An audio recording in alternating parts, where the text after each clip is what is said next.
함께 하려 합니다. 아멘. 네. 네, 할렐루야. 네. 이 시간 하나님의 말씀을 깨닫는 지혜가 모든 성도님들에게 부어주시길 주님의 이름으로 소망하겠습니다. 자, 옆 사람과 인사 나누 보겠습니다. 성경 공부 열심히 하셨습니까? 네, 다들 반응이 썩 시원찮으니 많이 못하신 것 같네요. 네. 자, 오늘은 시간이 별로 없습니다. 저한테 주어진 시간은 단 10분입니다. 그래서 오늘의 핵심만 여러분들과 함께 말씀을 나누고 내려가도록 하겠습니다.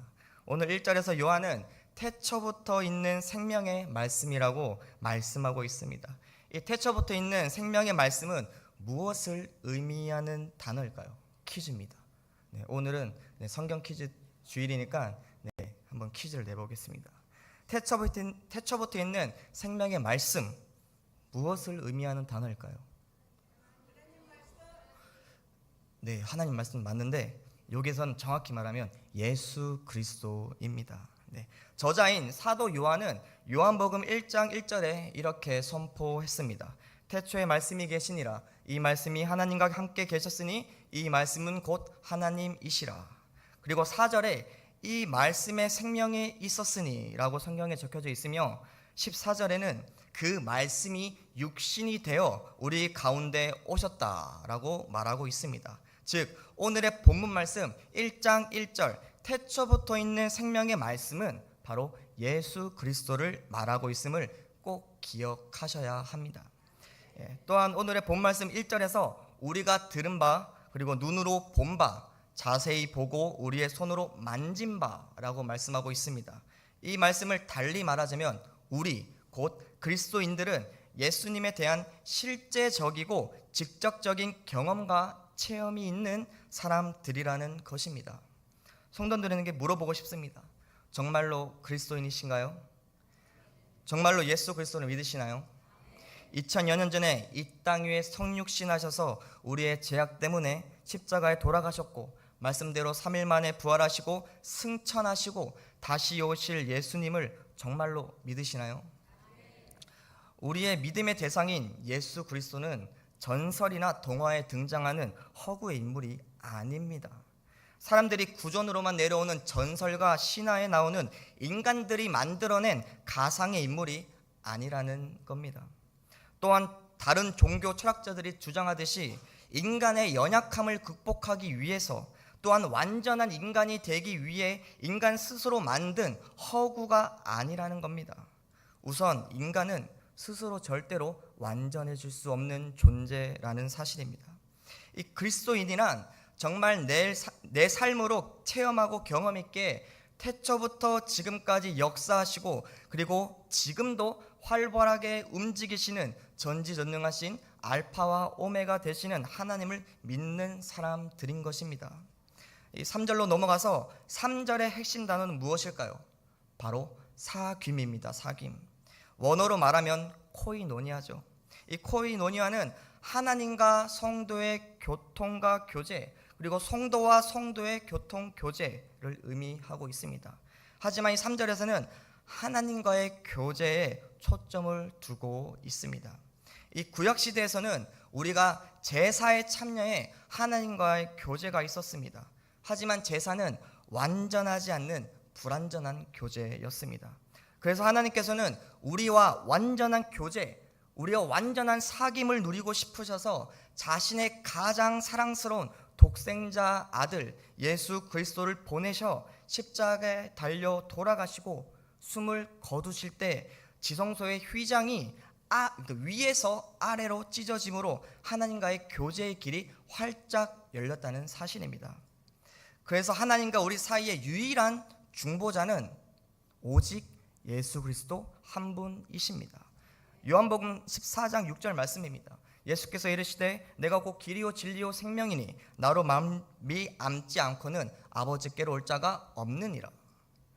그렇기 때문에 예수님을 믿는 믿음으로 하나님과 우리의 아름답고 영원한 코이노니아 교제가 시작되는 것입니다. 물어보겠습니다. 성도님들이 지금 교제 나누고 있는 그 사귐의 대상은 누구인가요? 명예입니까? 쾌락입니까?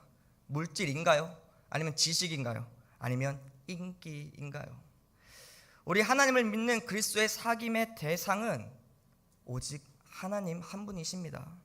하지만 이 안타까운 현실은 우리의 삶은 말로는 하나님과 사귄다고 말하지만 현실은 하나님이 아닌 세상의 것들과 더 깊은 교제를 나누는 많은 사람들을 우리는 보게 됩니다.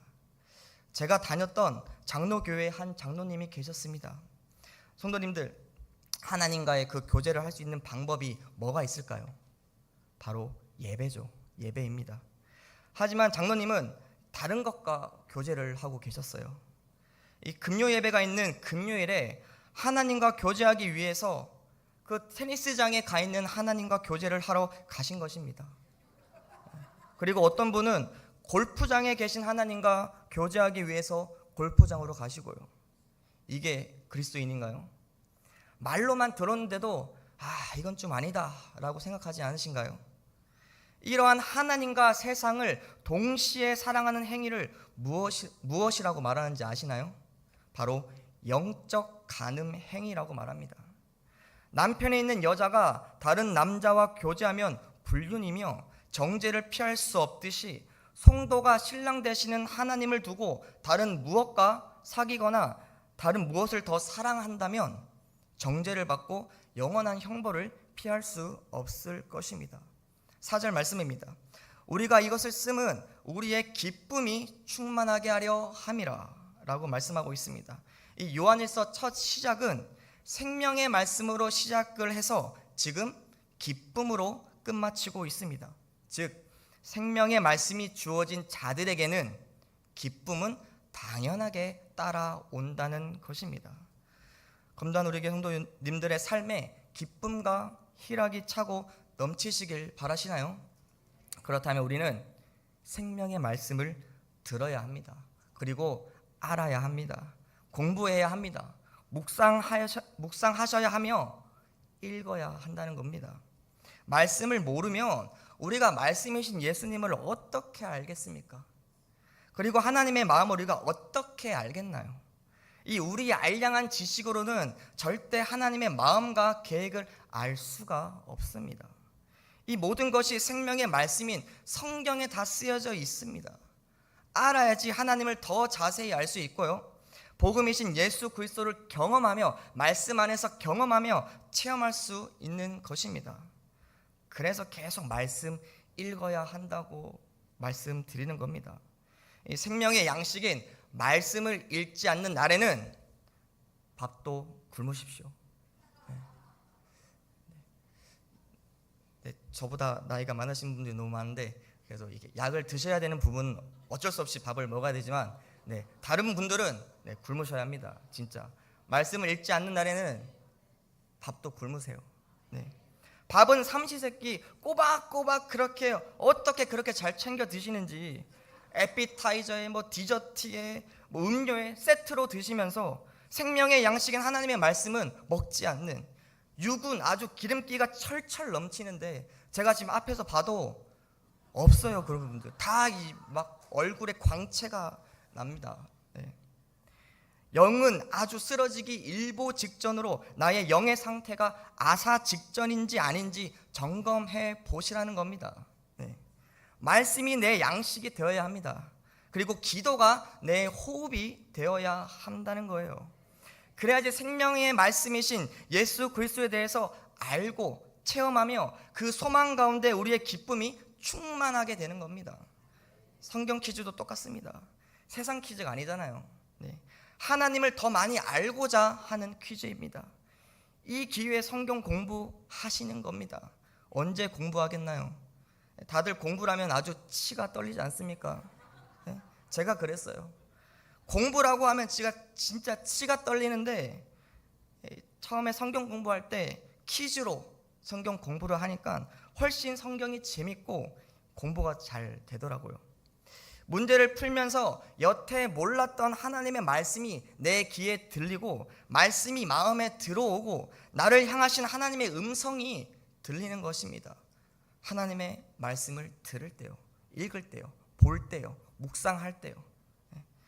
성도 여러분, 생명의 말씀 듣고 읽고 순종해서 하나님과의 사귐으로 말씀을 체험하고 경험하여서 성도님들의 삶에 세상이 줄 수 없는 기쁨과 소망이 가득 넘치시길 주님의 이름으로 소망하며 기도하겠습니다.